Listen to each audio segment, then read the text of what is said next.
ನೆನಪಿಡಿ, ನಾಯಿ ಅಥವಾ ಪ್ರಾಣಿ ಕಚ್ಚಿದಾಗ ಅಥವಾ ಪರಚಿದಾಗ ನಿರ್ಲಕ್ಷ್ಯ ಬೇಡ.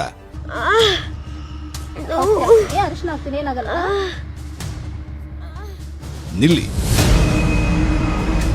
ಇಂಥ ತಪ್ಪನ್ನು ಯಾವತ್ತೂ ಮಾಡಬೇಡಿ.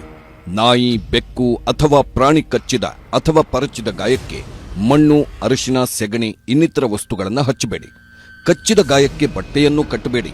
ಮನೆಯ ಸಾಕು ಪ್ರಾಣಿಯೇ ಕಚ್ಚಿದ್ರೆ ಅಥವಾ ಪರಚಿದ್ರೂ ಕೂಡ ನಿರ್ಲಕ್ಷ್ಯ ಮಾಡಬೇಡಿ.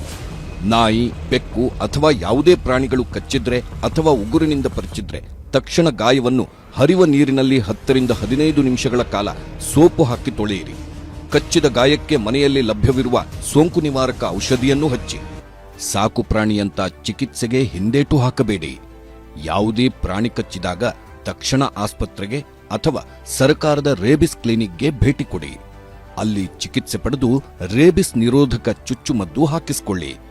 ಅಷ್ಟೇ ಅಲ್ಲ, ರೇಬಿಸ್ ಲಸಿಕೆಯನ್ನು ಕ್ರಮಬದ್ಧವಾಗಿ ಮತ್ತು ವೇಳಾಪಟ್ಟಿಯಂತೆ ಪಡೆಯಲು ಮರೆಯಬೇಡಿ. ಲಸಿಕೆ ಮಿಸ್ ಮಾಡಿದ್ರೆ ಅಪಾಯ ಕಟ್ಟಿಟ್ಟ ಬುತ್ತಿ. ಸರ್ಕಾರಿ ಆಸ್ಪತ್ರೆಗಳಲ್ಲಿ ಉಚಿತವಾಗಿ ಸಿಗುತ್ತೆ ರೇಬಿಸ್ ನಿರೋಧಕ ಲಸಿಕೆ ಮತ್ತು ರೇಬಿಸ್ ಇಮ್ಯುನೋಗ್ಲಾಬುಲಿನ್. ರೇಬಿಸ್ ಬಗ್ಗೆ ನಿರ್ಲಕ್ಷ್ಯ ಬೇಡವೇ ಬೇಡ.